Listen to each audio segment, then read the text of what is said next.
Shalom, I'm Dr. Yasapa from Zion Law School, and I'm going to do part 2 of the historical origins of the Sabbath video.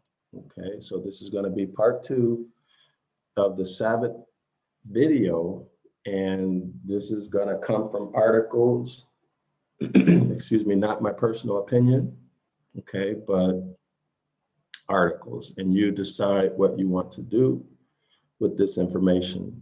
There's a link in the comment section if you want to come in and participate in this live stream. You can click that link. You'll come into the classroom and you can be a part of this. You can read, ask questions, comments, whatever you want. You'll be able to do it. The link is in the comment section, okay? So I'm gonna give it just maybe another minute or two, okay? Maybe somebody will come in, but if not, I'll get started, okay? I have a few articles. I don't know how many I'll cover today, but these are, let me check to make sure. These are, well, let me not comment on it. I'll just pull this article up right now, okay? You guys can take a look at it. Don't be shy. If you want to come into the classroom, don't be shy. Give it a shot. You can always leave if you're uncomfortable. You can always exit out if you're not comfortable. Okay, and you don't have to turn your camera on either unless you want to. All right. So I'm inviting you in to make it more interesting, more fun. Okay. So this is one article here. The article is The Sabbath and Festivals in Pre-Exilic and Exilic Times. The author is K. Hewler. This article appeared in the Journal of American Oriental Society in 1917, volume 13, 1917. You'll find it at page 209 through 223. This is published by the American Oriental Society, and here's your URL in case you want to get that, okay? If I remember, I'll put it in the description box, all right? Okay, so let's read this footnote here. JSTOR is a not-for-profit service that helps scholars, researchers, and students discover, use, and build upon a wide range of content in a trusted digital archive. We use information technology and tools to increase productivity and facilitate new forms of scholarship. Okay, and then they have their email address. All right. So let's go ahead and get into it. All right, we'll see what we find here. We will make it do what it do, as they say. Make it do what it do.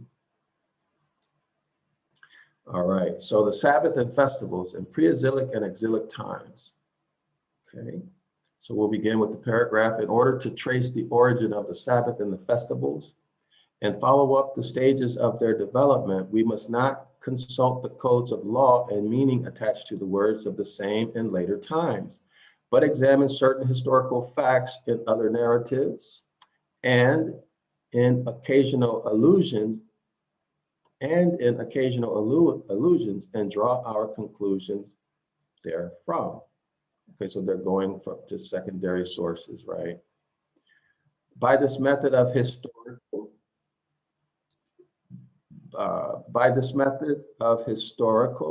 just a minute.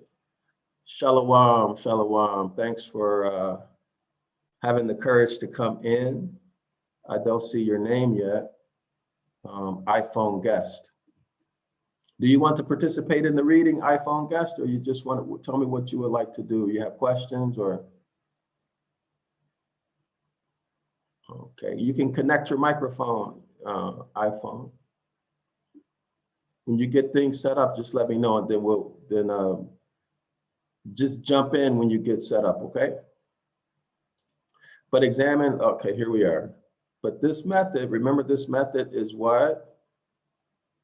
Historical, critical. Critical means analytical, right? But this method is historical critical research we arrive at an altogether different calendar system in ancient Israel than that with which we are familiar. In other words, they're saying that what the religious people put forth is different from the historical information when you apply a critical analysis framework to it. Okay, that's what that's saying. Now let's check to see if this is actually true. Okay, let's check to see if what this author is alleging is true. The Sabbath and the festival. And notice how we always take an investigatory approach to any and everything we read, right? We never read something and just accept it just because it's on paper. Okay, that is something we did in the past. We have to stop doing that. Okay, now when you read, no matter what level of formal education you have achieved, read skeptically. Okay, question everything, don't accept anything. The Sabbath and the festivals have gone through a process of evaluation, which we must try to unravel. Of evolution, which we must try to unravel, and which few of our historians have made clear. See, they know it, but they haven't told it, right? Nor have our Assyriologists succeeded in elucidating this process, especially in regard to the Sabbath. So Assyriologists would be what? Those who study the science of, it appears to be Assyria, okay, or Assyrian history, right, or Assyrian technology, whatever.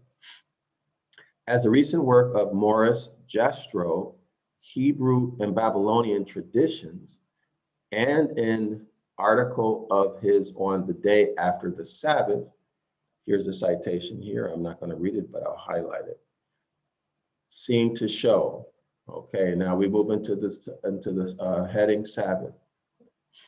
To begin with, the Sabbath, let me state that we know as just too little of the Assyrian Sabbath to build important theories concerning the origin of the Jewish Sabbath upon it.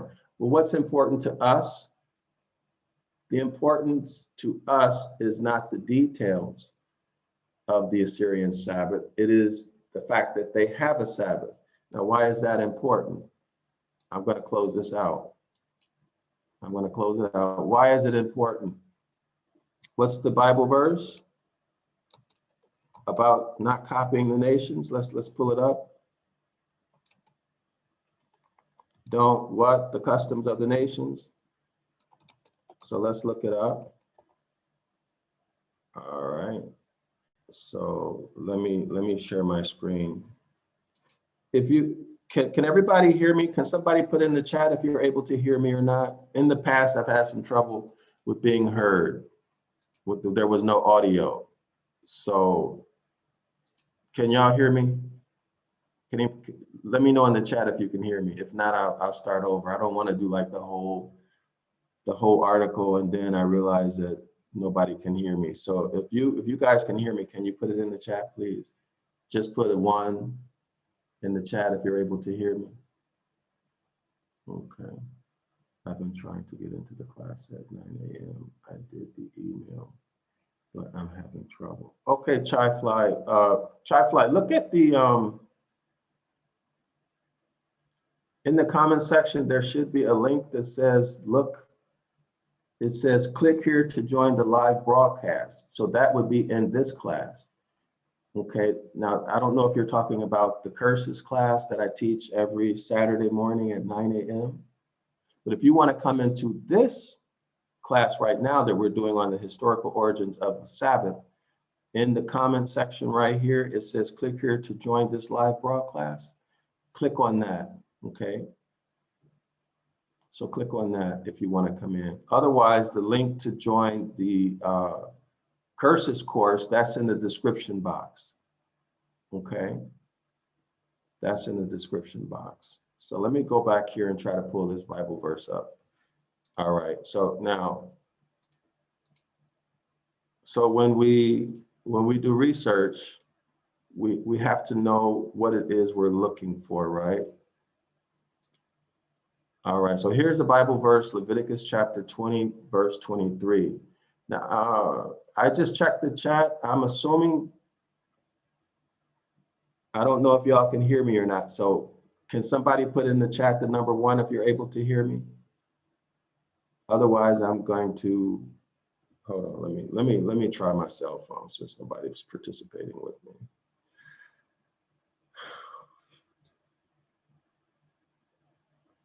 Give me 1 minute, okay? I need to check to see if y'all can hear me. Give me 1 moment.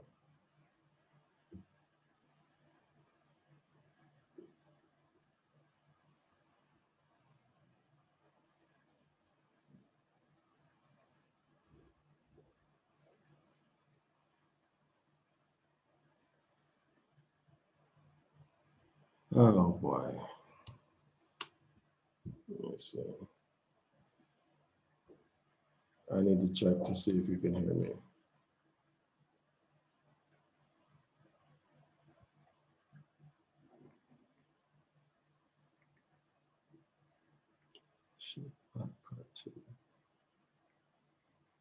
Give me a second, y'all. If it would be faster if y'all just put in the chat number 1, and then that way I know if y'all can hear me or not. All right, thank you. Otherwise, I wasted a lot of time checking my phone to try to find the information. But next time, y'all, we do a video, be more responsive because I'm new to this making video stuff, right? And I've done a few videos and there was no audio and I had to go back and redo it. I wasted people's time. So thanks, Heavy. I appreciate that very much. Much appreciated. Okay, so let's go back to the scripture now. Okay, I'll read the scripture. This is why it's important. This is the New International Version. It says, "You must not live according to the customs of the nations I am going to drive out before you, because they did all these things, I abhorred them. Do not live according to the customs of the people I am driving out before you. It is because they do these shameful things that I detest them." Okay, so again, English Standard Bible. And you shall not walk in the customs of the nations that I am driving out before you, for they did all these things, and therefore I detested them. Now let's look at the KJV, okay? "And ye shall not walk in the manners of the nations which I cast out before you, for they commit all these things, and therefore I abhor them." Now let's look up the word custom, okay, so we can have a precise meaning. Custom. Okay, and then we'll go to the interlinear.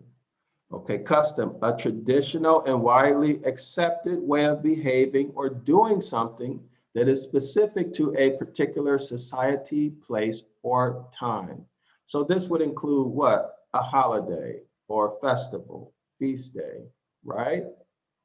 Well, that's pretty clear. I'm not going to look that up in the interlinear now for the sake of time. Let's go back to the article. Where is the article? Okay, here we are. Okay, so let's start here again. The Sabbath. To begin with the Sabbath, let me state that we know as yet too little of the Assyrian Sabbath to build important theories concerning the origin of the Jewish Sabbath upon it. Now, we are not concerned about the origin, are we? Because as we just read, it's the custom. We're not to follow the customs of the other nations, right?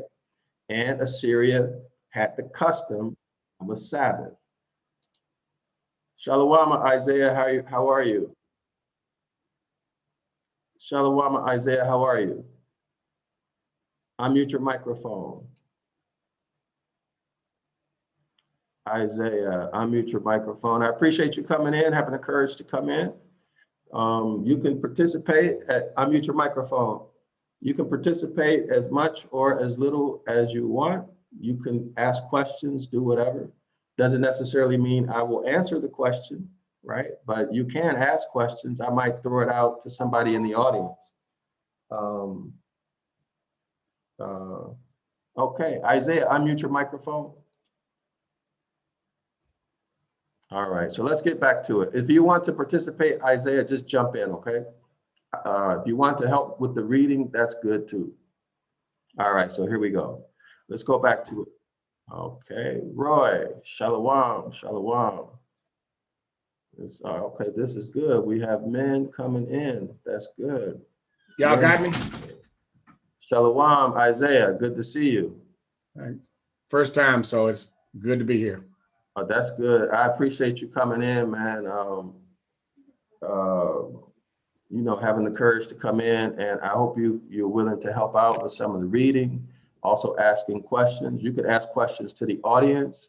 You can ask me, and you can make comments and so on and so forth. Fully participate. That goes for you too, Roy. Everybody who comes in, you know, let's make this really good, and let's help our people by what we do with this. All right. I appreciate the invitation. I appreciate you acknowledging me being here. I would like to say though that I don't think it, for me, it's not a, and I'm not trying to be sarcastic at it, that it's not a courage deal, but I'm always trying to learn, and I want to learn correctly. So I've been praying to learn. I want to learn correctly, and I do have 1,001 questions. So if they could be answered here, it'd be nice. But you know, I'll pray more, and he'll see if he'll give us answers. Okay, I appreciate that, Isaiah. And keep in mind, everybody, a lot of people are, like Isaiah just said, coming from that place. And there are a lot of people who are just shy to come on. So don't be shy. Don't sit on the fence, whether you're male or female. Come on in and let's get this information to our people, because everybody has a unique perspective. I'm not, you know, I can say something, but Isaiah may be able to say it in a way to another person or group of people where they get it. Whereas if I say it, they don't get it, and they don't get the help and the knowledge. Whereas if Isaiah says it, they'll get it. Y'all follow me? So everybody come in who wants to come in. Is that cool, Isaiah? That's cool. Let me say one other thing, and I'm sorry. Okay. My name is actually Jerome. Isaiah is my son, but whenever I pull up the Zoom, it comes up with his name on it. Okay, Jerome. Okay, well, I appreciate that. All right, so let's get started. I'll tell you what, I'll finish out this paragraph, and then the next one, Jerome, you can read if you want. All right, I'm still trying to get to where I can see the screen. I saw it at one time, but for some reason I've lost it. You mean which screen? The one that has the, I think you have the scriptures up. Let me see what's showing right now. I don't know. Okay, no, the screen is black. It just says Zion Law School right now. Let me share the screen now. I'm going to pull the article back up. Oh, I'm sorry. Okay, I thought it was me. So I'm pulling. Okay, you should see the article. I do. Yes, I do. Yes.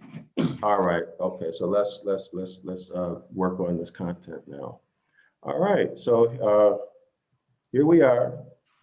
Okay, the name Shabbatam in the Babylonian calendar has been found by Pinches in a glossary to designate the full moon. Hence, the Hebrew Sabbath must have had some meaning, according to Jastrow, Meinhardt, and others. So they're associating the Sabbath with the full moon. So what should we do? We should consider the fact that a lot of people, including Hebrew Israelites today, determine the moment that the Sabbath begins by the sliver of the moon or some other manifestation of the moon, right? So we're connecting the dots here, okay? On the other hand, so here we are. On the other hand, there was brought to light long ago a Babylonian Elul calendar, according to which the 7th, 14th, 19th, 21st, and 28th days were regarded as unlucky days, on which the priest king was not allowed to officiate as judge, use fire, eat cooked meat, etc. But the term Sabbath is not applied to these dies nefasti. Now, I don't know what that is. We'll look it up later.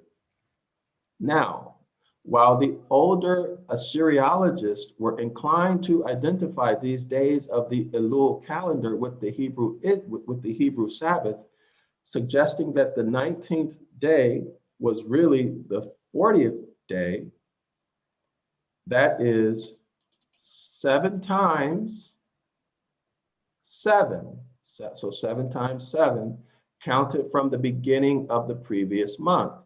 Modern Assyriologists no longer lay stress upon this fact and insist instead upon the other fact that the Shabbatam designates exclusively the full moon. So it's all about the full moon. Combining with it the etymology of Sabbath. Remember, the etymology is the original meaning of the word, right? Mm-hmm. Which is elsewhere explained by Gemar to complete. They explain the term Shabbatam to be the time of the completion of the moon's cycle. So there is a connection, according to this author and the research data, that the Sabbath and the completion of the moon are connected, okay, at least from the literal point of view, the language point of view. But we also have to keep in mind that the culture is in the language. The culture is in the language, so this is actually significant. All right, so let's continue. When the sun, let's go back here. Let's start here. Okay, combining with it the etymology of Shabbat, which is elsewhere explained by Gemar to complete. They explain the term Shabbatam to be the time of the completion of the moon's light, when the sun on the other side of the sky casts its full light upon the moon, upon it. Okay, Professor Jastrow goes even so far as to explain this modern Hebrew word to have meant originally the morrow of the full moon, because the Passover feast begins on the 15th of Nisan, assuming the verse in question to belong to two or three different sources. That's where we are. Okay. As we shall later see, the whole argument regarding the Passover feast rests upon a fundamental error. But aside from that, I do not think that there is any basis or justification whatsoever for identifying the Hebrew Sabbath at any time with the full moon. So this is a contrary thought, right? He's saying there's no basis for identifying the Sabbath with the full moon, this professor here. It seems to me that we are not in a position as yet to assume with any kind of certainty that the Hebrew Sabbath was simply taken over from the Babylonians. So the assumption here is what? The Hebrews got the Sabbath from the Babylonians, at least in historical times, okay?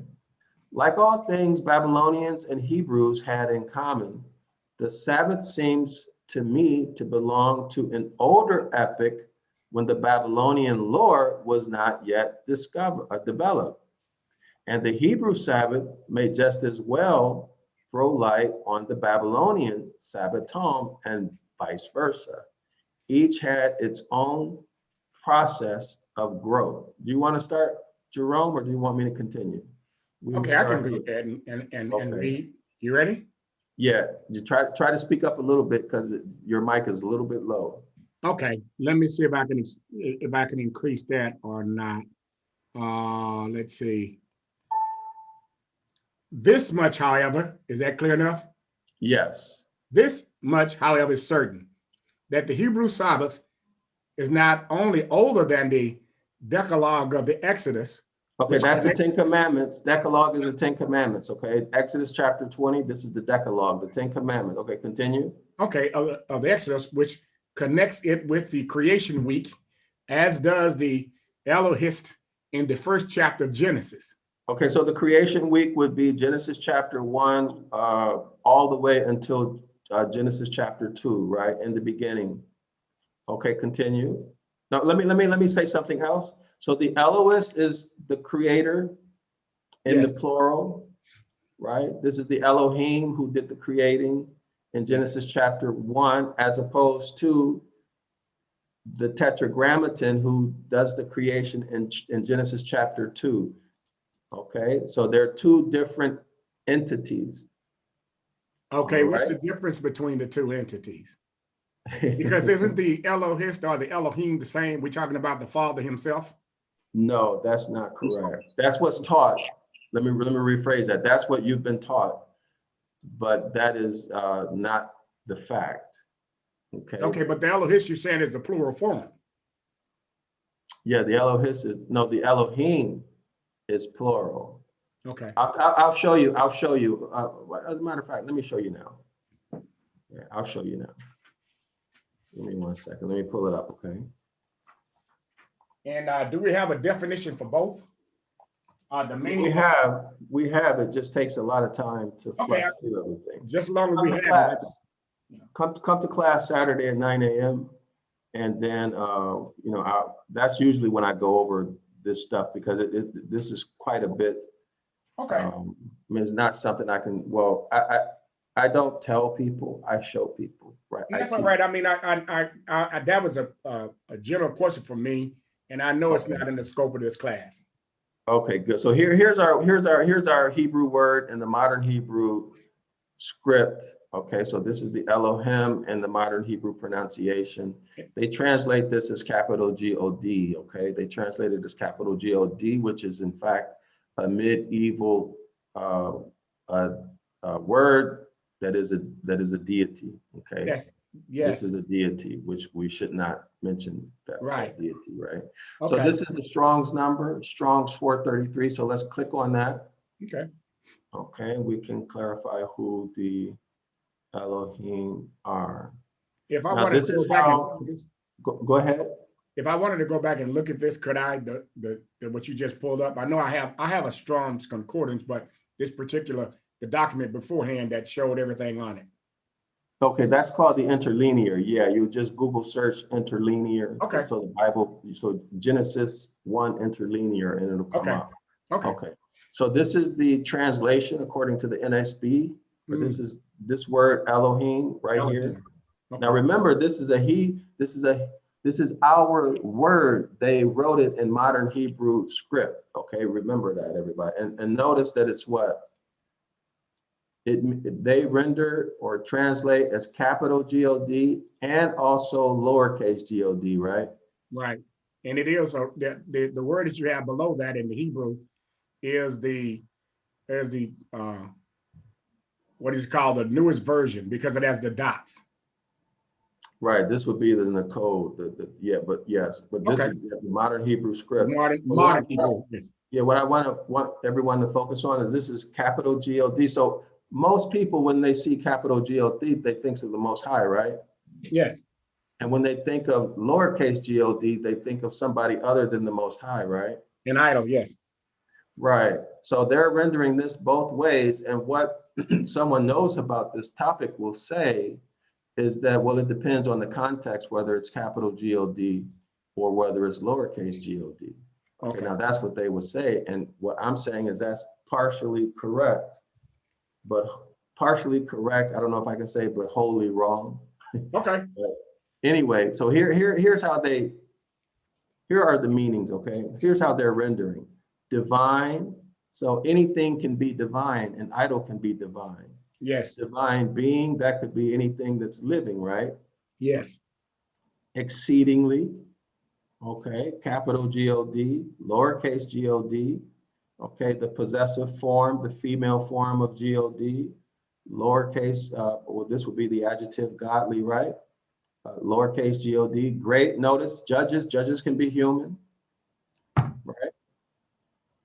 Mighty can be human or angelic. Rulers can be human, angelic, or angelic. Shrine. Everybody see that? See it. So according to Brown Driver Briggs, the meanings are rulers and judges, or what? Divine representatives.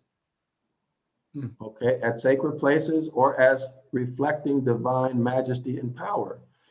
So this creator in Genesis chapter 1 can be any of these things. I hope everybody can. Do you see that, Jerome? Yes, now I see. I see it. Yes, divine ones, superhuman beings. This could be Nephilim, it could be angels, right? See, including capital G-O-D, and angels. Everybody see that? Okay. And this is hard for some people to deal with, but it is what it is, you know. It is what it is. And as scholars and as the House of Yasharallah, we need to identify this and be able to work with it. The next meaning is lowercase gods, so the plural. I'm going to show you why this is important. Notice here, it can be translated as the deities or powers of the nations. Okay, and on and on and on, right? Or a godlike one, which can also be human or angelic.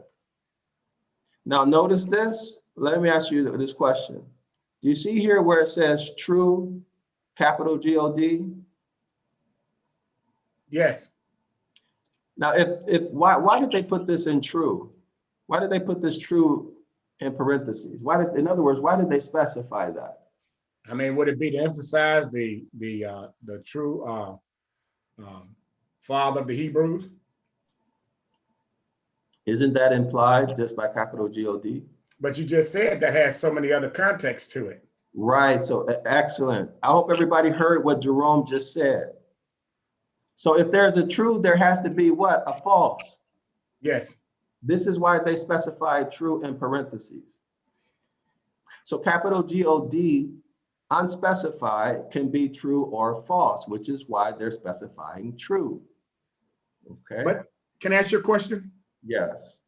So when we're dealing with the word God, right?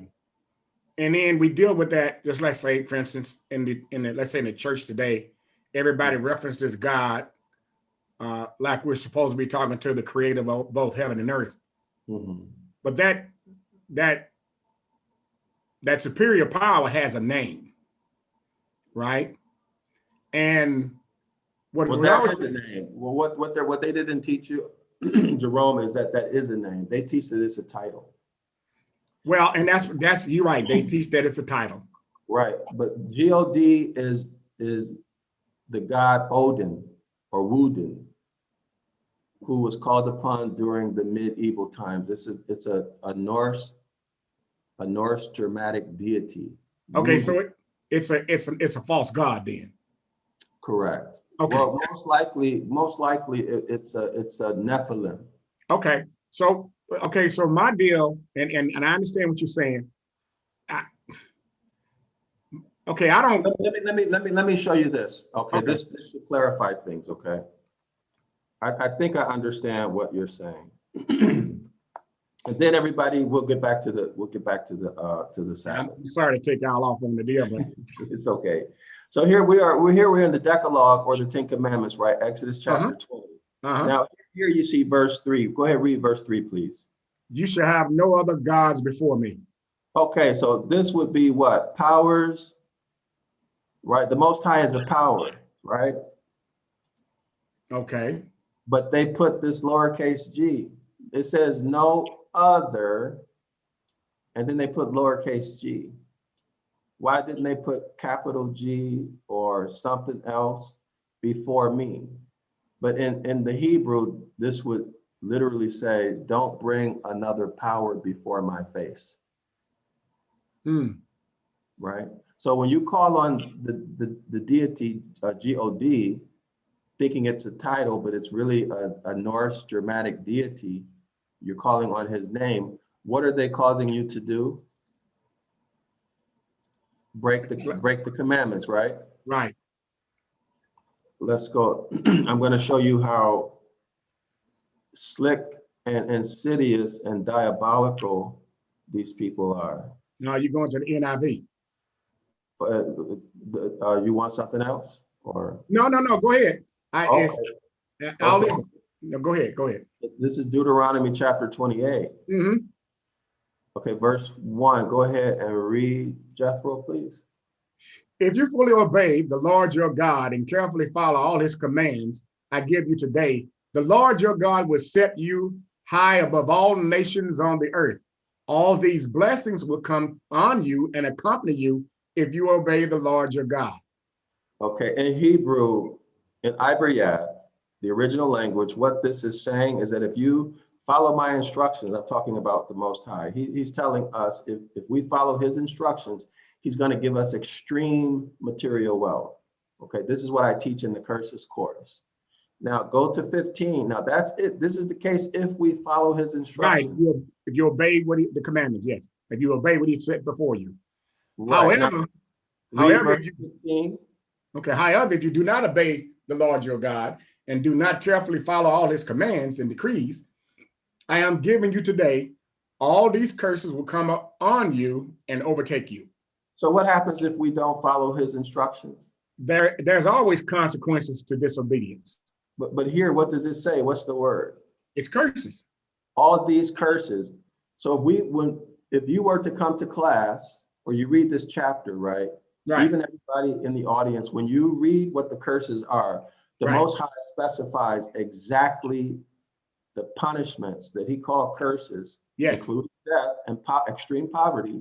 Yes. He's going to inflict on us for not following his instructions. Right. So when we go back to the Decalogue or the Ten Commandments, and it says, you shall not have any other powers before my face. Now, let me show you the other scripture. There's another one that says, don't speak the name of deities. Right. I've read that too. Okay, so we won't go through that. Right. So you're not even supposed to call their names, not even like the guy who throws the hammer around because he's a Norse one, and all the one that in the water, which is another one for Greek.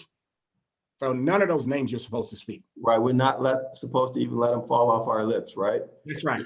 So now when we call on God and all of these other deities, what are we doing? We're breaking the commands, right? We're not following his instructions. And as we just saw, we will receive what? The curses. Well, we have the curses. Right. We're in the curses. Yes. So that's the game they're playing with us. See, yes. Natural law, in natural law, if you do something to somebody else to harm them, then that's going to come back on you. It will. Right. So the way, Jerome, that somebody can harm you and not, or either not be harmed or lessen their harm or postpone their harm for a long time off is to do what? Get you to volunteer to harm yourself. Right? They get you to volunteer to do it. Yes. See, now you're responsible immediately, right? And yes. they did some minor trick and, they kind of get off, or the punishment's going to be less and postponed because you volunteered. Nobody put a gun to your head. You see what I mean? So this is what's happening with to us through language. Through language. Can I say something? So this is another instance of natural law. Okay. And how they use natural law against us, and this is why they do not teach us natural law. Right. Okay, but our ancestors, go ahead, Jerome. No, I'm gonna let you go on with the lesson because I have a question or I have a statement, but it's really something that's been bothering. Let's bring it to completion, then we'll move on. Go ahead. Okay, so in what you just had me read in the 28th chapter of Deuteronomy, and they're saying, "Your God." It is to my understanding that the name of the Father was there in place of that, and they put your God there in order for you not to be able to say his name or remember his name. Well, you are partially correct. The concept of, you're conceptually correct. Put it like that. Conceptually, yes, you are correct. However, name is a Greek and Roman concept that denotes object, like a horse, a chair, a cow, a pencil. Right. Hebraically, what we had was appellation, right? Or a history, like your credit report, your financial statement, right? So we identified living things like the Most High according to his history, his reputation, what he has done. Now, there's a Hebrew word for it, but we won't get into that. But here is the Bible verse that you are speaking of, or that supports what you are saying, Jerome. So let's go down to one of my favorite renderings of it. This is in the Amplified Bible. Go ahead, read this verse, Jerome, please. How can you say we are wise and the law of the Lord is with us and we are to learn it in its language and teachings? Behold, the truth is in that. The lying pen of the scribes has made the law unto a lie and a mere code of ceremonial observances. Okay, so give me your commentary on the scripture, please, Jerome. Okay, so let me just say so I've read the scriptures, the King James Version and any other version I get from cover to cover for about 4 or 5 times. Mm-hmm. Okay. In that is praying and sometimes fasting. And I'm not going to take very long. But about a year ago, or less than that, I was reading in Matthew's the Great Commission. Go ye therefore, right? And it says, baptize in the name, because I baptize, I'm a minister, right? But I baptize in the name of the Father, the Son, and the Holy Spirit, right? So when I got to that verse and I read it, the Spirit said, go back and read it again. I'm like, read it again. So when I was younger, coming up, I used to contend with him a lot. But, as I gotten older and wise, I don't. So I read it again. And it says, baptize in the name of the Father, and in the name of the Son, and in the name of the Holy Spirit. So the Spirit asked me, what's our names? I said, well, your name is God. He said, no, it's not. I said, well, your name is Lord. He said, no, it's not. He said, go find out what our names are. So as I was getting ready to get up, he stopped me in mid-flight and made me pray a prayer. The gist of the prayer was, let me learn the truth and nothing but the truth.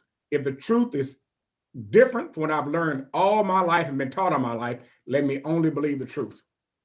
So I went through looking for his name. Now I went through the Yahwehs, which is your tetragrammaton, and I've heard Yahuwah, Yahweh, Yahweh, the Son, Yahusha, Yeshua, and the Holy Spirit, Ruach HaKodesh. Okay? So I've been praying to ask him, have I found the name yet? Because he told me to go out and find his name.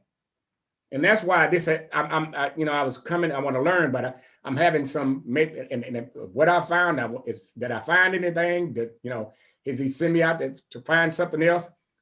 Somebody knows a lot more than me. And of course, I don't know the Hebrew or the ivory.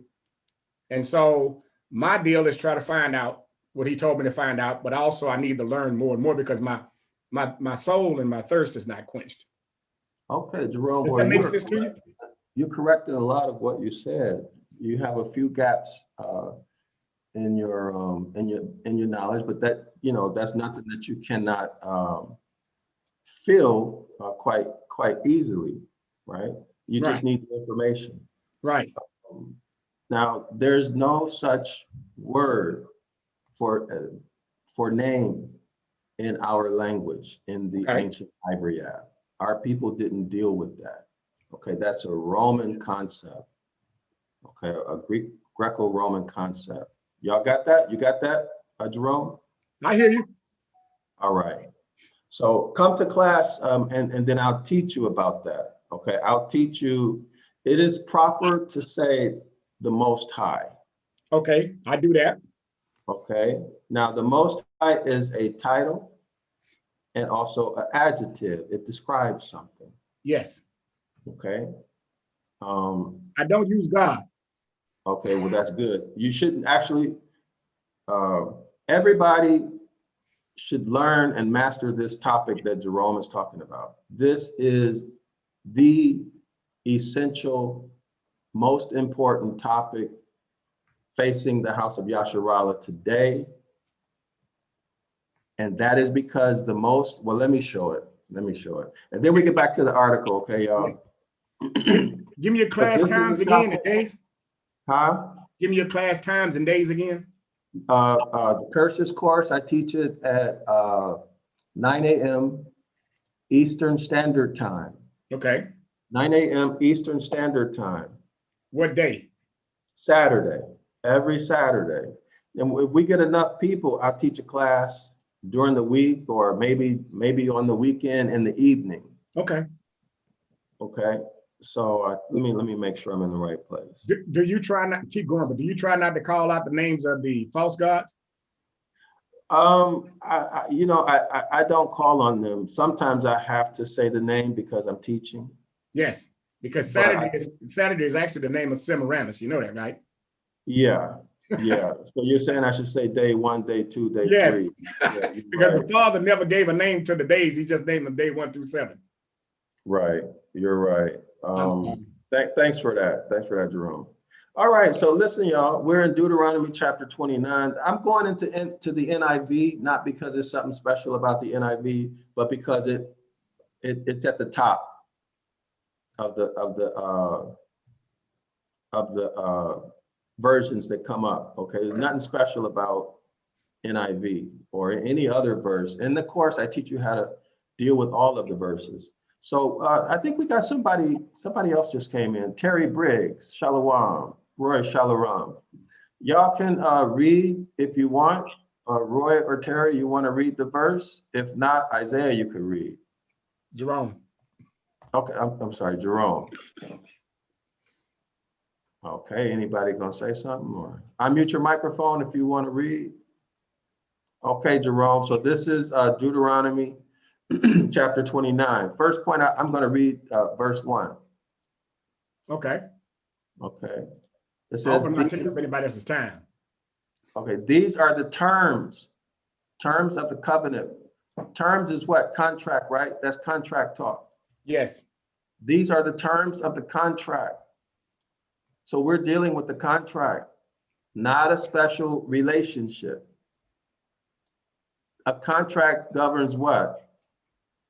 Business, commerce. Most people never see this. Remember when we looked at the blessings, the Most High said, if you follow my instructions, what is he going to give us? Extreme wealth, material things. Okay? He said nothing about emotions or relationships. Okay, so first thing to do is clarify what governs our relationship with the Most High. It is a contract. A covenant is a contract that's sealed with blood, and if you break that contract, your blood gets shed, right? In other words, you die. Yes. Okay, so these are the terms of the contract that the Most High commanded Moses. Okay, not with Adam, not with Enoch, not with Isaiah, not with Jeremiah, but specifically who? Moses. Okay, the contract was given through Moses to make with the house of Yasharallah. Okay, and then when we were in Moab. Okay, so now we're talking about a contract. Okay, now let's go down. This is the nature of our relationship with the Most High. Okay, let's look at verse 9, well, better yet, let's start with verse 16. Jerome, can you read verse 16, please? Sure. Through 18. Okay. You yourselves know how we lived in Egypt, or Mitzrayim, and how we passed through the countries on the way here. You saw among them their detestable images and idols of wood and stone, of silver and gold. Make sure there is no man or woman, clan or tribe among you today whose heart turns away from the Most higher power, from the most high higher power, power. the Most High, to go and worship the gods of those nations. Make sure there is no root among you that produces such bitter poison. Okay, now let me explain this. So no man, no woman, no clan, no tribe. Okay, whose heart turns away from what? This contract. These are the terms of the contract. Okay, in other words, go back to Deuteronomy chapter 28. If you follow my instructions, you get all of these material extreme wealth, right? If you break it, you get all of these extreme curses. Yes. Right? This is what that's referring to. So let's continue. Here we see specifically mentioned out of the commandments, what? We see idols, false gods, right? Yes. Or deities, right? Powers, lesser powers. These were singled out. These were singled out. The other things in the Decalogue were not singled out. Is that correct? Yes. That's correct. Singled out for a reason. And it says here, it says, the most who turns away from the Most High your power, or they stop following the Most High's instructions and go and worship the powers or deities of those nations. That takes us back to what? The Decalogue, first instruction, right? Don't follow these other deities. Make sure no root among you produces such bitter poison. What's that bitter poison? The curses. The curses. Okay, the root would just be what? These families, because the families produce children or fruit. Okay, so 19, go ahead, read, Jerome. When such a person hears the words of this oath and they invoke a blessing on themselves, thinking. What does that mean? What does this mean? It means that they say what? They're going to rationalize something good. Yes. Okay, but they heard they heard that contract. It's a contract, but they're going to say, oh, it ain't going to hurt me. So go ahead, continue, Jerome. Thinking I will be safe, even though I perish in going my own way. Even though I persist. I'm sorry, persist in going my own way. They will bring disaster on the watered land as well as the dry. Now that's one of the curses, right? Yes. Okay, continue. The Most High will never be willing to forgive them. Okay, stop. Will the Most High forgive them? He said it will not. Does it say not, or what's? Oh, I'm sorry. It will never be willing to forgive them. Now let's look up the meaning of that. Now do y'all see why I'm teaching today that this is the most important issue we face right now? Mm-hmm. Go ahead, read the meaning, Jerome, please. Number one. Yes. At no time in the past or future, on no occasion, not ever, not at all.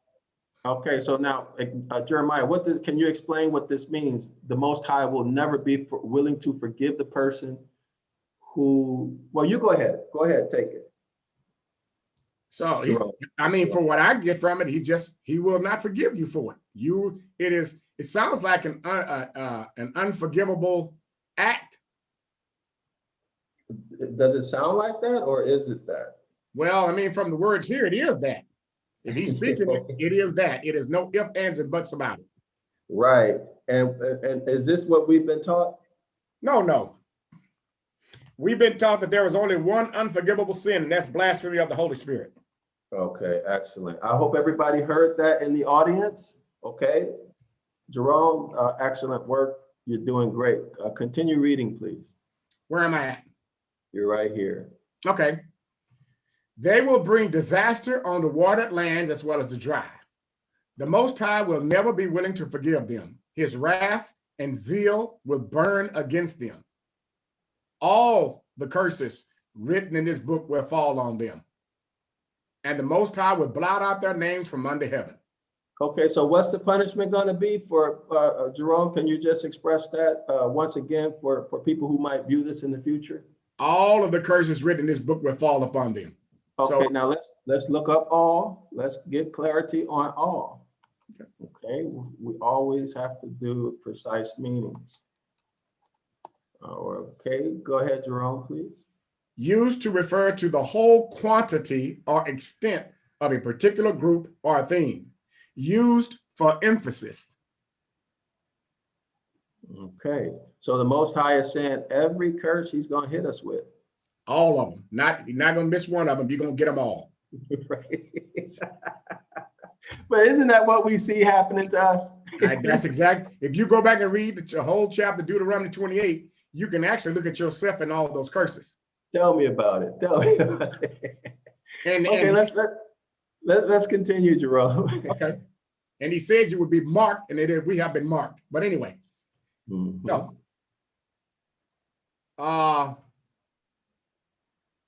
So you were here. All right. The Most High was single. Oh, I thought it was at 21. I'm sorry. All the curses written in this book will fall upon them, and the Most High will blot out their names from under heaven. The Most High will single them out from all the tribes of Yasharel, for disaster, according to all the curses of the covenant written in this book of the law. Okay, so there we have it, right? This will first affect what? It'll first affect the man, woman, or child who did it. It'll affect the clan if the whole clan is involved, the tribe if the whole tribe is involved. And what about the whole nation? When the whole nation is guilty, we all get kicked out, right? Yes. And we've been kicked out, and he hit us with all the curses in the book. All of curses. And it's very what it says, according to the curses written in the contract, the terms of the contract, right? Yes. But that Most brings High up is a telling question. us specifically what we need to do, and all we need to do is what? Learn the contract. All we need to do is learn the contract. The only way to learn the contract is to go back into the Ibaryath, the original language, because scholars who come to class, they can tell you that what's written in English is very often not what is written in the Ibaryath. Right. Okay? Can I ask you a So question? yes. So going back to that, what we just read, did we Okay. not read before? Did I miss something? That if you committed these sins against the Most High, that you will not be forgiven. We have committed those sins, so we're not being forgiven. Is that what we're Correct. saying? Correct. So you're asking what's the redemption? Is there a redemption clause? Is that what you're asking? Yes, sir. Yeah. For the Because- nation, there's a redemption clause for the nation. Okay. Okay. I'll show it real quick, and then we go back. Then we'll go back to the. So we do have a redemption clause in the contract.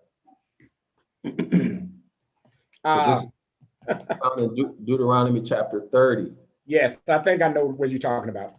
Okay, so go ahead and read verse 1 through 1 through 3, please. Okay. When all these blessings and curses I have set before you come on you, and you take them to heart, wherever the Most High disperse you among the nations, and when you and your children return to the Most High and obey him with all your heart and with all your soul, according to everything I command you today, then the Most High will restore your fortunes and have compassion on you and gather you again from all the nations where he scattered you. Excellent. Can you give us commentary, please, Jerome? Yeah. So here's what I believe. So when we began to Wait, Jerome. In the course, we don't talk about our beliefs. We just talk about what's on the text. So Okay. you have to speak from what's in the text. Okay, so what the text is saying is, if we would go back to doing and do exactly what he's saying and obeying what he's saying, then he would lift those curses from us and restore us. Right. And what is he going to give us? What? Restore what? Well, what you're saying is all the fortunes and riches. Well, am I saying that, or is it? Well, no, I mean it's what it says here in the Huh? because that also includes the land that you was promised, which is also written in Scripture. Yeah. Now let's get confirmation, right? Let's get confirmation. We get a precise meaning of fortunes, because it's not what I'm saying or what you're saying, right? Okay. It's what the text says. Okay. So fortune, there are two definitions. Go ahead, read the first. The first doesn't apply. The second one. No, it doesn't. A large amount of money or assets. So what is the Most High telling us? I mean, everything he promised us in Deuteronomy 28, he would give to us if we would just obey. But what are those things? Oh, it's a whole litany of stuff. What is it? You're going out and coming into the fields. Let's limit it for Jerome, for those people who this is new to. Oh, okay. Let's limit it to the text we're talking about. Okay, so we're looking at the definition of fortune, right? Yes. Because there are people who are not at your level, Jerome. So we Okay. got to take it step by step. I apologize. It's no problem. I'm excited. So a large amount of money or assets. Okay. So let's look at the synonyms, okay? Synonyms. It says what, Jerome? I'm still reading large amounts of money or assets. Oh, wealth. Yeah, what else? Riches, substance, property, okay, assets, resources, and means. Okay, so the Most High, the Most High That's is everything. telling us. Well, go ahead, Jerome. Can you give us commentary now on what is the Most High talking about with That's respect everything. He gives us back everything, all the fortunes, that he has promised us. If we obey, he will restore everything to us. Yeah, we're talking gold, silver. We're talking gold, silver, land. We're talking we're the head and not the tail. We're talking everything. Right. Now, when you read through Genesis, through Deuteronomy 28, 1 through 14, the blessings, you know you're talking big money, right? Material wealth. In other words, everything the earth has to offer, the gold, the silver, the jewels, everything that we can create through industrial process, right? Everything you just said, that's what the Most High is offering us, this extreme wealth, extreme luxury lifestyle. And we can't comprehend it. He's going to do, he's going to have compassion on us. Yes. And take us back into our land. Yes. Yes. And then notice this, verse 5. Can you do verse 5? Read verse 5, please. He will bring you to the land that belonged to your ancestors. That's very important. There is a place for us. Yep. That belonged to your ancestors, and you will take possession of it. There you go. He will make you more prosperous and numerous than your ancestors. Y'all see that? Y'all see that in the audience? The Most High is going to make us not only a huge population, but we're going to be richer, more wealthier than our ancestors. And our ancestors were rich.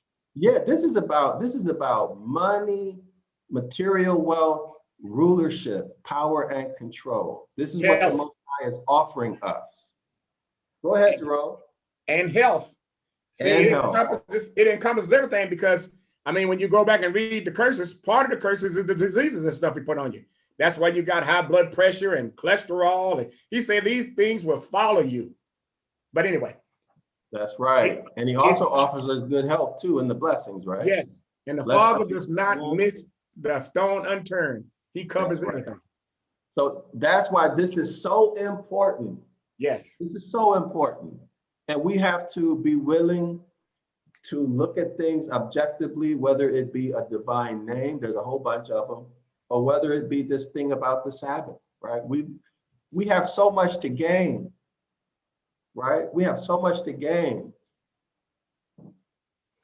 I need to come to your class on the Sabbath because I have questions about it. Okay, I don't want to say anything else because I don't want to seem like no, okay, I understand. People. I understand. My role is really to present the information, right, in a way that people can understand and use it to make decisions, but on their own. You're doing a fantastic job. Okay, well, thank you.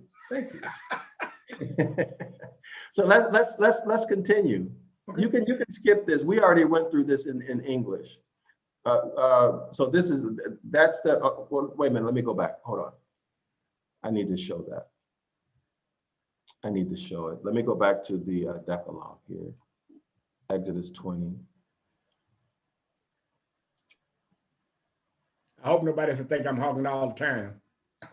No. Well, I'm enjoying this. So if they wanted to come in, they could have come in. They can come in now, but they're choosing not to. So, you can just have at it, Jerome. Okay, so this is Exodus chapter 20.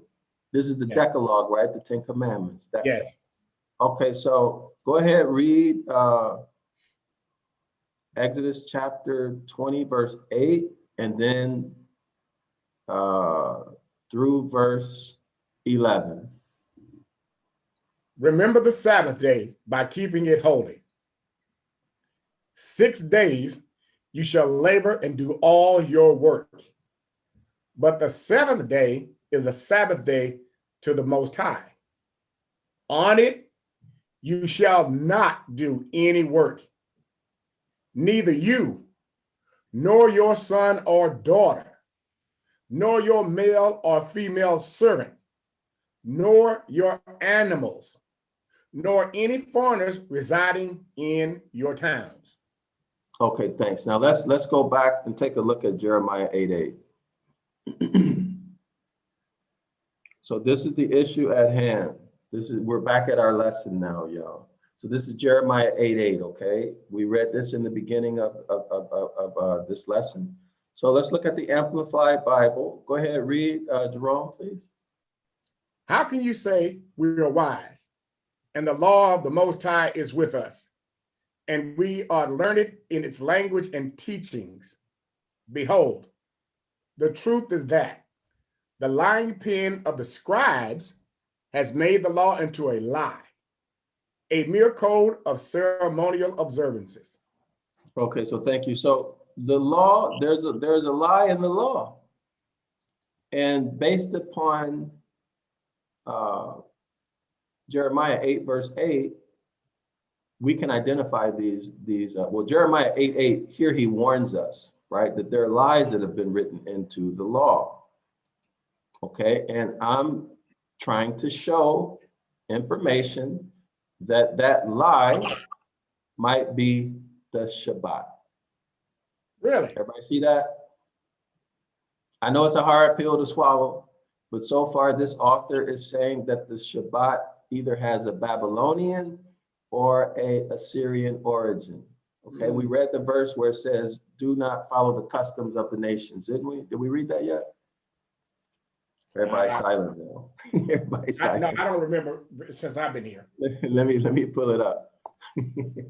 So yeah, this is a hard topic. You know, I didn't mention this for years because I know people will either hate me for it or they'll say, oh, you know, something. But anyway, it is what it is. This is the time for me to bring this out.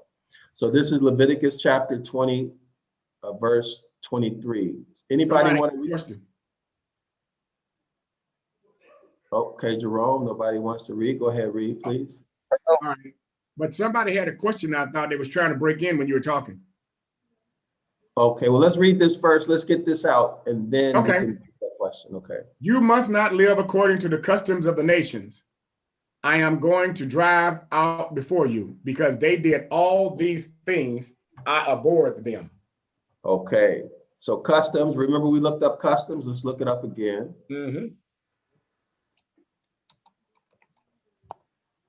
See, we have to remember that our documents, our records were used to enslave us, to impress us, to oppress us, right? So we've got to get all of these lies out and all of these edits that they put in. We've got to identify them and remove them. So go ahead, read the meaning of customs, please. The official department that administered. Okay, not that one. The duties. Oh, wait. I typed it in wrong. It should be custom in the plural. Yeah, custom. Okay. In the singular. A traditional and widely accepted way of behaving or doing something that is specific to a particular society, place, or time. So this would fit the definition of what? The Sabbath, a tradition, practice, right? Observance. Y'all see that? So what this author is saying is that the Sabbath was practiced in Babylon and Assyria. Okay? That's the fact. So this article is exploring what if they had anything in common in the way they actually did the observance. But the practice itself was practiced both in Babylon and Assyria. So who was it who had a question? Go ahead, ask your question. Was it Roy or Terry? Yeah, what does that mean? Like, I'm trying to figure out, you said that the author saying that it's a lie, or what does that mean? What do you mean by that? Like, are you talking about Jeremiah 8:8? I'm talking about the Sabbath. What is the Sabbath? I don't even know what that is. Oh, you don't know what the Sabbath is? Okay. All right. Let me show you. Can I say something? Yeah. Okay. So while he's looking, all right. So I'm having some issues with that also, because I know that the first captivity of the Israelites was Mitzrayim or Egypt. From there it was Babylon. Now from my understanding, and I don't know everything. I'm trying to learn also, but they took a lot of their customs with them, and they did certain things, and we're allowed to do certain things. The You're Sabbath. exactly correct, Jerome. All right. That is correct. Okay. Okay. So the Sabbath is supposed to be, for those who don't know, is that seventh day of the week. When you go back and read the Genesis story and how the creation was done, you saw that at the seventh day, the Most High rested from all the works that he's done. That is here we are, Genesis chapter 1. I'm sorry, Jerome, let me just show what you're Go ahead. Go ahead. So when we look at verse 3, we see the first creative day. Okay, now we have to go to verse 2 to see the seventh creative day. Now, why did they split? Why did they show the first 6 days in chapter 1, but then they put the seventh day in chapter 2? Oh, I get you saying. You saying like different to confuse you. Okay, so this is Genesis chapter 2. So go ahead, read this. Was that Roy? Who asked a question? Whoever asked a question, can you read? You took it off the screen. Question, Roy. Go ahead. Roy? Okay, go ahead, Jerome. Could you read that? By the seventh day, the Most High had finished the work that he had been doing. So on the seventh day, he rested from all his work. Then the Most High blessed the seventh day and made it holy. Because of it, he rested from all the work of creating that he had done. Okay, so there's the answer to your question. So this is supposed to be the beginning of the Shabbat, okay? Roy? Okay, you saying the beginning of Shabbat is the seventh day. Right, this is the end of the creative day. The end of the creative days. There were 6 creative days. The seventh is the day that they said that this deity rested from all his creation. Yes, yes. And why would they split it? So that's why when you go back to the Decalogue, the 10 Commandments, you see Exodus chapter 20, verse 8. Do you see that? Remember the Sabbath by keeping it holy. It's the 4th commandment. 6 days you shall labor. Why? Because that deity in Genesis chapter 1, he labored 6 days during the creation. But on the 7th day is a Sabbath to this deity, okay? On it you shall do no work, neither shall you or anybody else, okay, do any work. So that is coming from here. You see that? In other words, they're doing what the deity did. The deity rested on the Sabbath. He didn't do anything. You see it, Roy? Yeah, I see that. I see that. Okay, so that's what that's about. So now let's go back to Jeremiah. So here's the history of this. When you go back to this, Genesis chapter 1, Jerome was correct. Genesis chapter 1 was added into the scriptures. It was added into the scriptures, okay, around the time of Babylonian captivity. So you say it wasn't originally there? It was not originally in the book of Genesis. It was not in the original book of Genesis. It's an addition. And the Jewish people know it. Okay, so it's not something I'm alleging. It is a fact. Okay, in a good Bible dictionary, you can read that.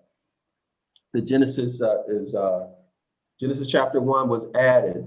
And remember too, this was given as oral history and passed on for generations as oral history. And it was only written a long, long time later. Okay, it was written on paper.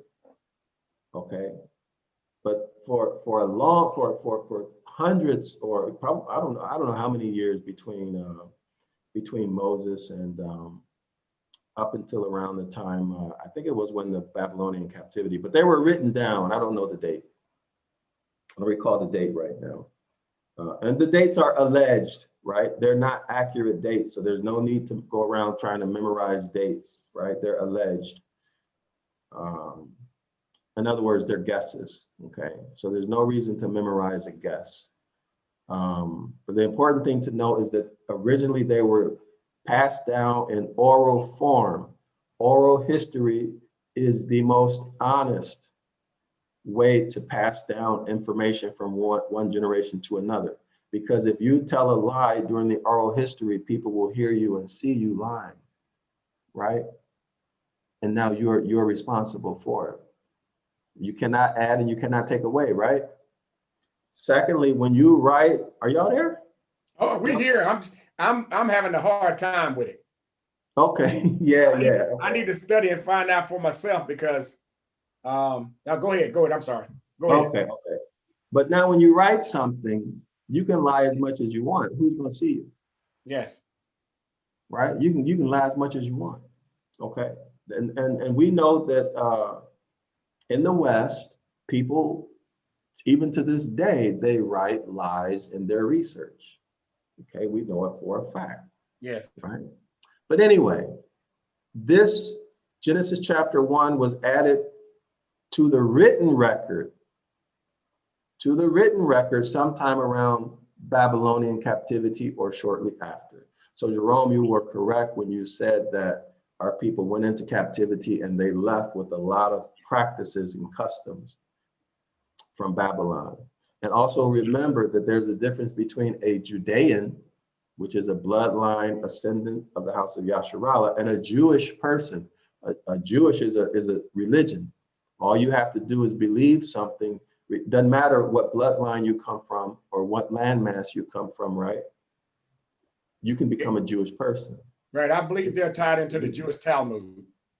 Yes, it's a religion. So it's Yes. Jewish. Being Jewish is not being Yasharallah.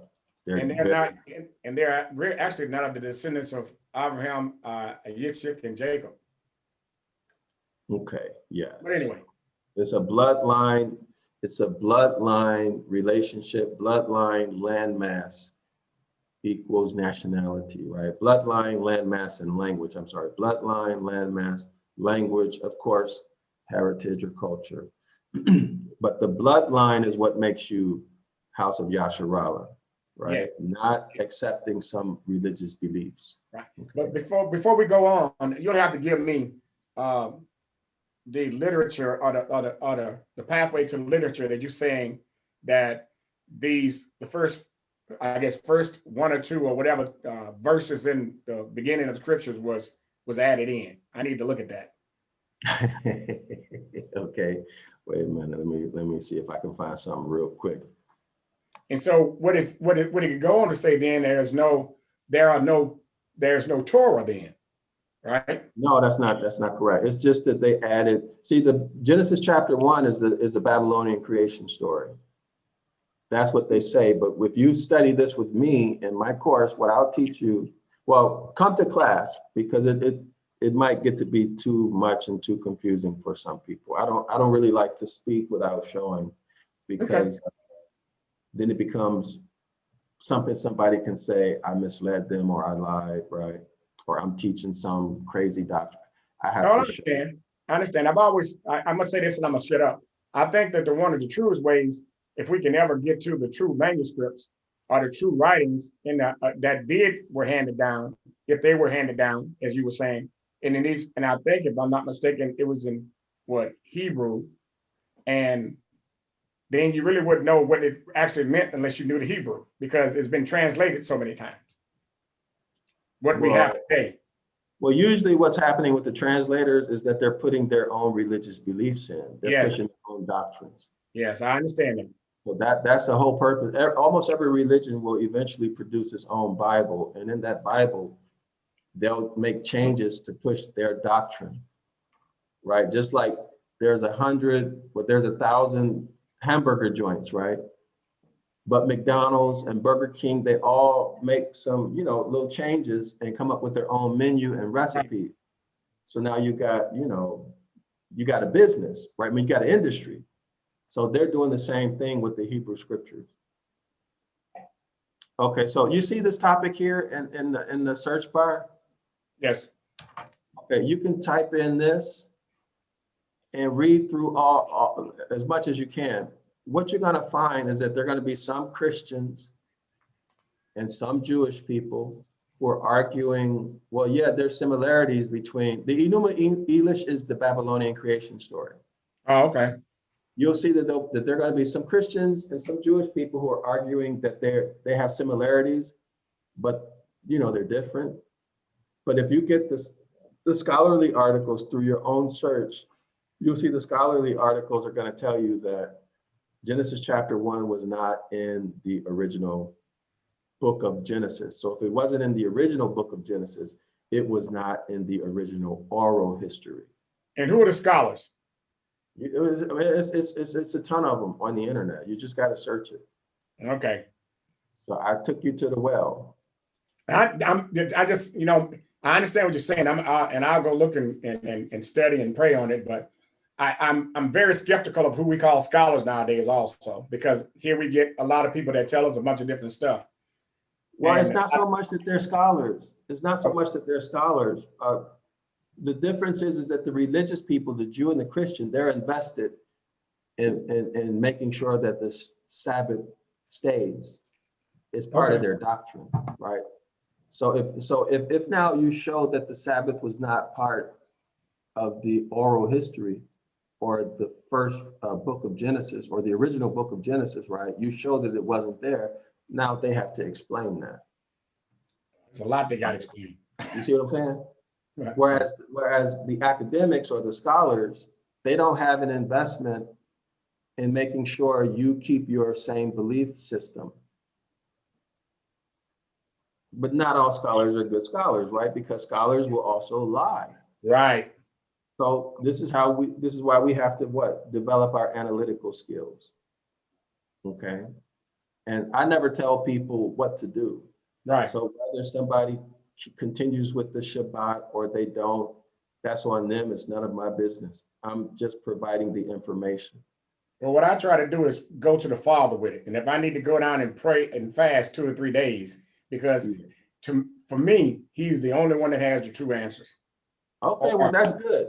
That's good. But in my position as an educator, representing Zion Law School, I have to just give information, right? Because I'm not a religious leader.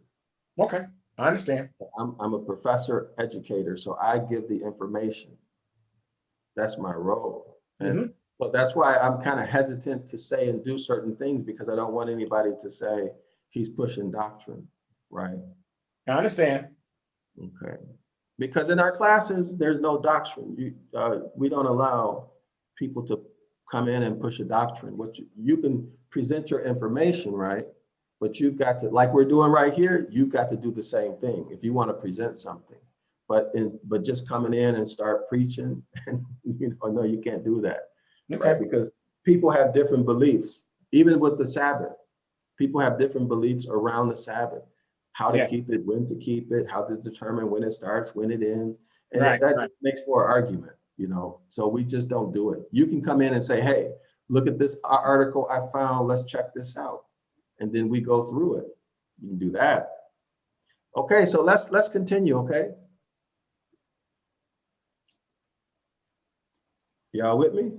Oh, I'm here. Everybody here? Okay, so let's continue. We'll continue with the next paragraph. Okay, so I'll read this one. Roy, if y'all want to read, just let me know. Okay. Okay, did we already do this one? Yes, Okay. we've done it. Okay, we read that for, so how about here? No.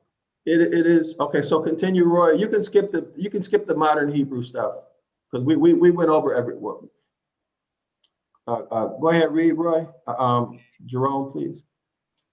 Read starting at which? Yeah, let's start there. Well, I think that's where we stopped. Which refers to the Sabbath as an established and known institution, and is by no means a new commandment. It is, however, quite noteworthy that the older Decalogue of Exodus 34 simply says, while the same Sabbath. Let's go to Exodus 34 and find that, so we can see what they're talking about.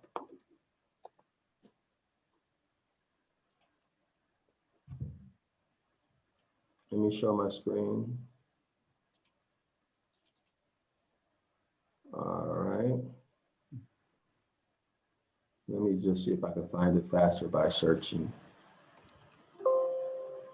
Okay, I didn't see it. Let's read through this. Let's scan through this real quick, see if I can find where Sabbath is.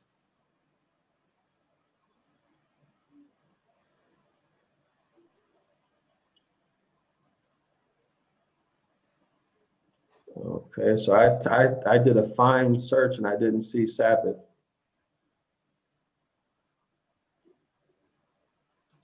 Okay, all right. So here's the first Decalogue, right? Y'all see that? Right.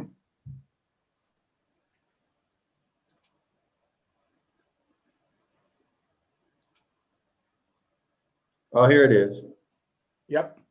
And was that when you 21. just pointed out, when that the first Decalogue instead of the second? This just says 6 days. It may not be in order. Okay. Right. It There says it 6 is. days Yeah. you shall do no labor, but on the Yes. 7th day you shall rest. Yes. Okay. So now let's go back to our article. Okay, let's continue. You were here. While the Sabbath is implied but not mentioned, it actually is. The chapter on the manna, Exodus 16, offers indubitably Rather. Explanation of the Decalogue expression. By the narratives placing the commandments of the Sabbath before the Sinai revelation, a point of which the rabbi present in connection with the words. In Exodus 15. Let's go here.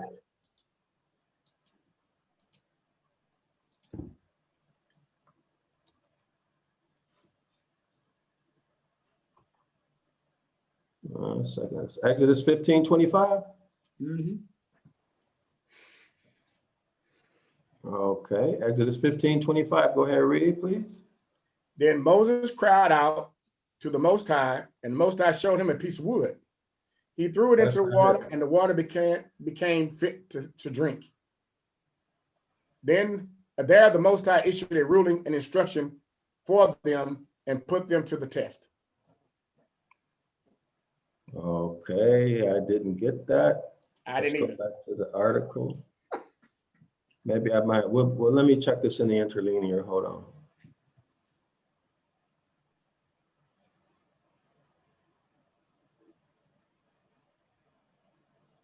Well, you know what? Let's not do it because they're talking about rabbis. Okay. Well, hold on. Let me pull it up. Let me pull it up. I didn't get that in the English. Let me look. Let's go back. That's Exodus 15 and 25.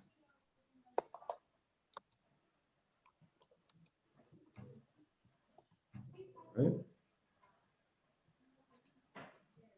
1 second. So let me share my screen. Hold on. Then we take a look at it. Okay. Okay, so we're at Exodus 15, y'all. Y'all see that? Exodus 15, verse 25. Scroll down 25.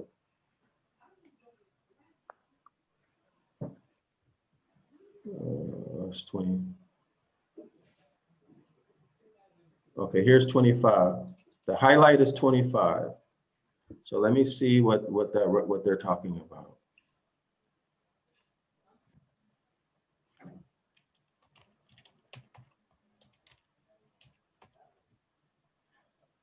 And I don't know what he's talking about, but it's not a big deal. Let's go back to the article. I don't see it. Maybe I'll get it later, but right now I don't see the connection. So let's continue with this. Roy, do you want to read?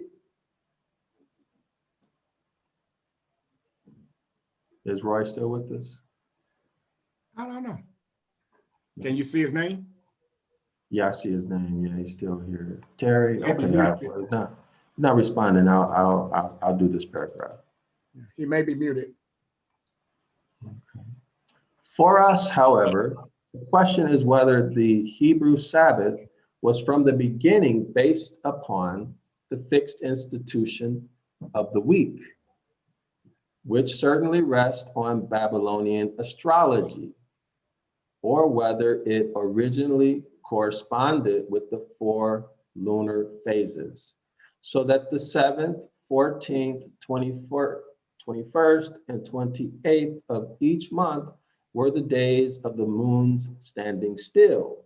That is Sabbath days. So this is what this paper is about. This is what this article is about. Whether or not the Hebrew calendar is based upon Babylonian astrology, in which case we as Yasharala should not be dealing with it because it's Babylonian astrology. Right. Or, The Babylonians dealt with the moon, right?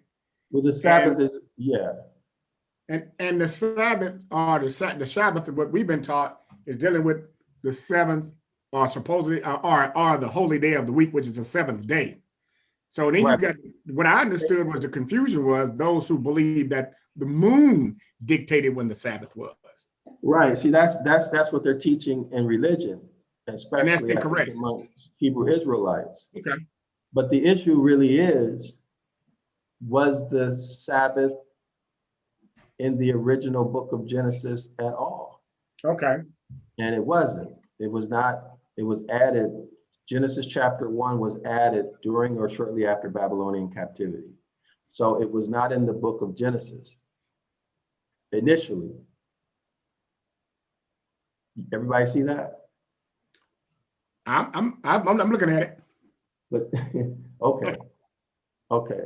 So this argument or this article is trying to determine whether the Sabbath had its roots in Babylonian astrology or what, or phases of the moon, see, or the 4 lunar phases. In each case, we shouldn't deal with them, right? We should not be involved in Babylonian religion or the practices of these customs, of these foreign nations' customs. Okay, so let's go back and, but that's how I see it according to this article. Okay, so let's continue with the reading. The latter view is expressed by Nowak Hebrew, whatever this citation, who also refers to Well Hassan, Prolegomena, page 107. It seems to me that too little stress has been laid on the important fact that throughout the entire pre-exilic literature, the Sabbath occupies only the 2nd place alongside the new moon, which is always mentioned first and foremost as a day of rest and of feasting, of sacrifice, and seeking the word or oral or oracle of the deity as given through the latter seer. I refer to the well-known passages as 2 Kings 4, verse 23, Amos 8 and 5, Hosea 2 and 13, Isaiah 1 and 13, and then Isaiah 16, 23, where this Hebrew word also precedes the Sabbath.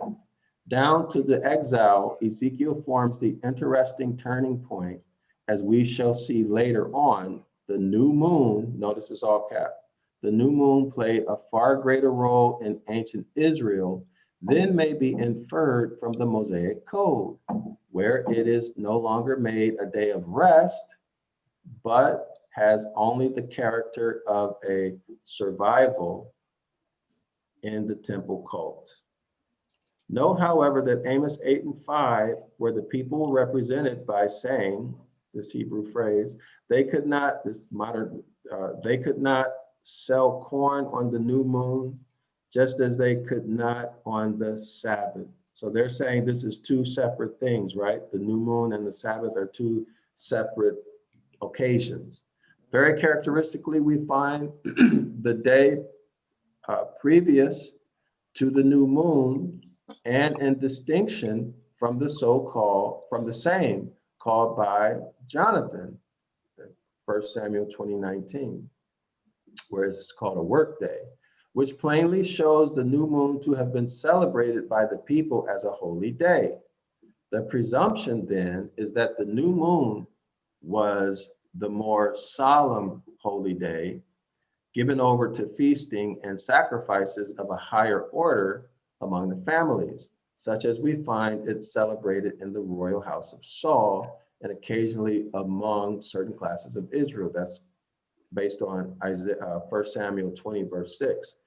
Over and against which the Sabbath days of the month were but, so to say, diminutive moon seasons.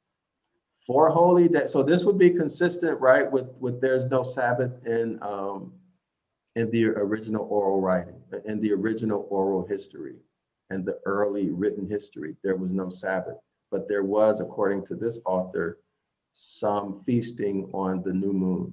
Okay, so let's continue. It says 4 holy days of lesser solemnity and importance. But this very chapter reveals the fact.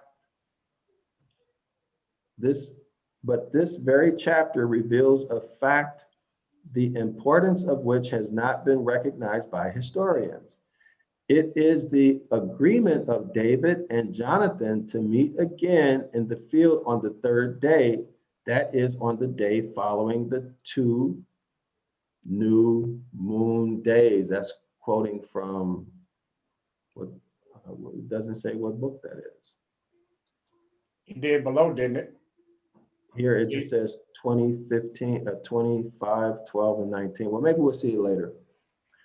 That they could thus speak before the hand of the 2 new moon days as a self-evident matter shows that the new moon was not celebrated only on the 1st day of the month, when the reappearance of the moon had been observed by the respective functionaries, but on 2 days, that is, on the 29th and 30th days of the month, the later day leading over to the next month, which was counted from the day following as the 1st day of the 1st lunar week. We get in this way the following divisions of the month. Excuse me. So here we are. Let me put the cursor, the highlight. Okay, 4 lunar weeks, each ending with the Sabbath. And these 28 days to be followed by the 2 new moon days, 30 days altogether. But they occasionally divided the month into decades, as did the Egyptians. And as we learn from these terms, these terms here, okay, as a rule, however, the heptad prevailed. The only number 7 belongs to very ancient Semitic, the holy number 7 belongs to very ancient Semitic traditions, as all the oaths are made among the various Semitic tribes by the number 7. Okay. Hence, we have the word, this word here, to swear, which means to be bound by the holy 7. Whether the 7 planets or Pleiades are some other 7 was the object is not yet ascertained. Okay, the name for week also in Jacob's story, okay, so that's quoting here, is certainly old. So they're connecting the week to the number 7. In other words, 7 days to a week, that's what they're connecting. All the festivities in the private and public life filled up a full week. And strange to say, the Sabbath is never mentioned in this connection. Not even in the story of the siege of Jericho is there any mention of the Sabbath. This can be accounted for only by the assumption that the Sabbath as a separate institution is of later date. Y'all see that? So they're providing a historical connection. There was no Sabbath, right, during this time. Okay, the new and full moon, however, were celebrated by all Semitic, by all primitive tribes. The moon was the real measurer of time, as the Greek or Assyrian expresses it. Especially for the wandering tribes of the desert, the moon is the guide on the night march. Consequently, the Bedouin still hails the appearance of the new moon with shouting, dancing, and clapping of hands, as Doughty describes it in his Arabia Deserta. And we learn from Job 31:27 that the idolatrous practice of throwing kisses at the moon was still practiced when that book was written. How much of a recrudescence of this was allowed to come in by the Kabbalistic writers in the solemn greetings of the Kaddish, whatever, some rite, is not necessary to point out here. At any rate, the new moon celebrations, which were undoubtedly connected with the Canaanites or Semitic worship of the Queen of Heaven, and round cakes offered her on the rooftops of the houses, as we learn from Jeremiah 44:17-25, could not but meet with disfavor on the part of Hebrew legislators. Here we have a reason for abrogation of the new moon as a day of rest. Okay, so they weren't resting on this new moon. Only the priestly tradition retained the new moon in the cult. Okay, they're citing these two verses, Jeremiah 14:17-46, Numbers 28:10. The Kabbalist or mystics, okay, Kabbalists or mystics, during the Middle Ages gave dignity to the new moon. Middle Ages is what? Around 10,000 BC, I'm sorry, not BC, 10,000 AD or so, to what, maybe 1500s, 1600s AD. So that's a couple hundred years ago, right? Yeah. The Kabbalists or mystics during the Middle Ages gave dignity to the new moon, and by a strange atavism, the Jewish women, see, not our ancestors, it says Jewish, that's the religion. Compare the women in Egypt mentioned in Jeremiah, desisted on that day from doing work. The priest prophet Ezekiel, in his legislative systems, accords the new moon only the second place alongside the Sabbath. A still more interesting change, which the new moon has undergone in the writing of Ezekiel, and which henceforth influenced literature of the Jewish people, is that the name is changed, okay, from a word that means renewal in English into beginning of the month. Okay, so they changed the word, changed the meaning of the word, okay? And henceforth stands for month. Okay, so it used to, initially it meant renewal, then it changed to beginning of the month, which stands for, or is translated as month. Okay.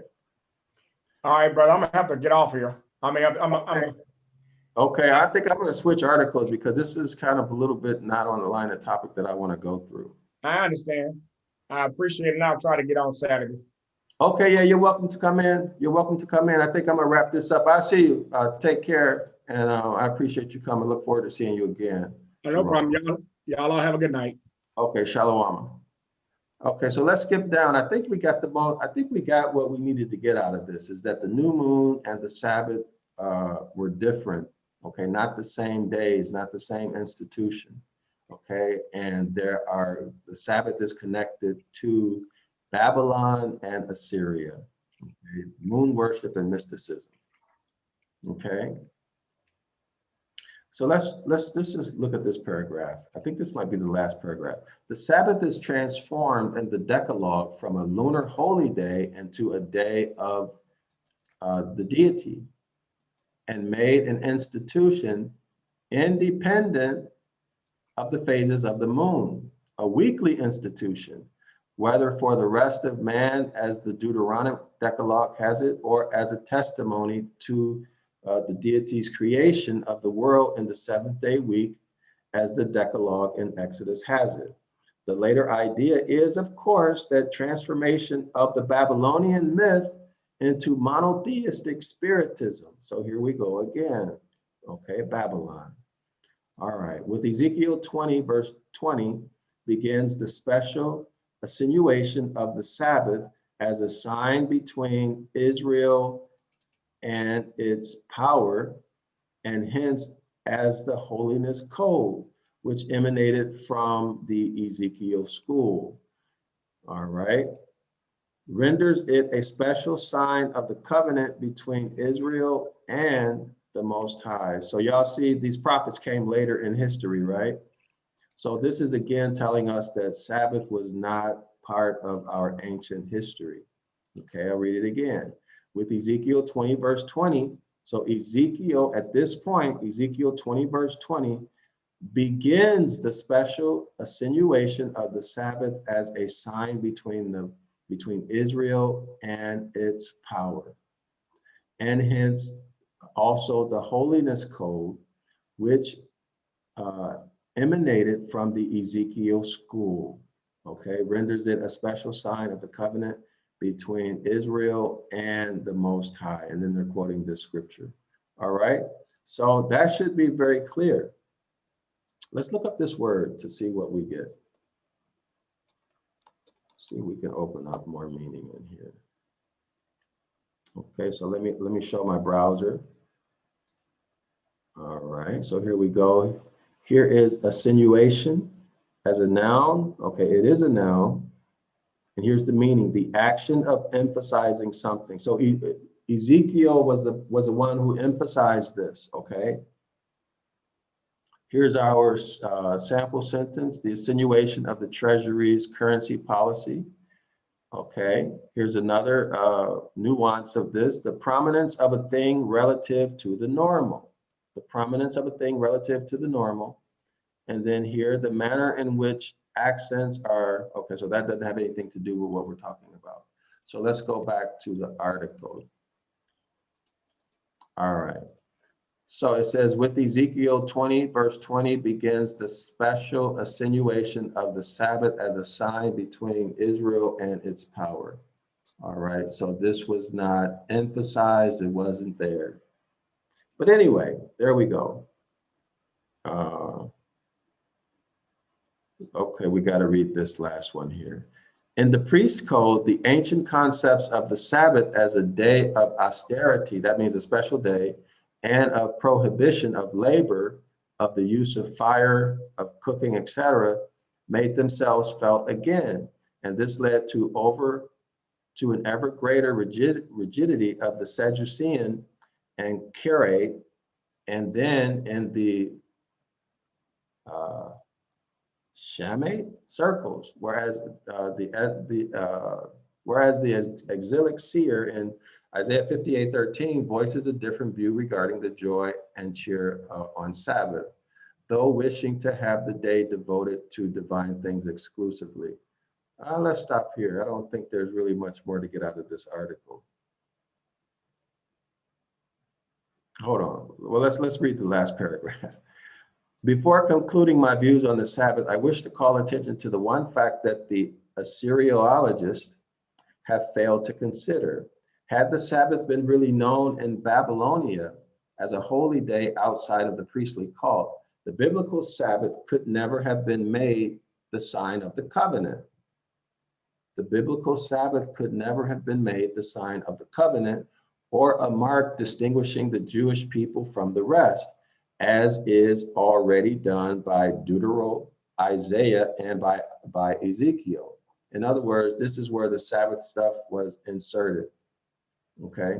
The idea of the distinction of Israel from the surrounding nations became the guiding motive of the Mosaic Code, also for the festivals, as we shall see. So what the author is saying here is that if the Babylonians were doing this, or the Assyrians were already doing it, then it wouldn't have a place for us, because Moses, the instructions given to Moses said that we should be different from all of the nations. So that's pretty much what this is saying.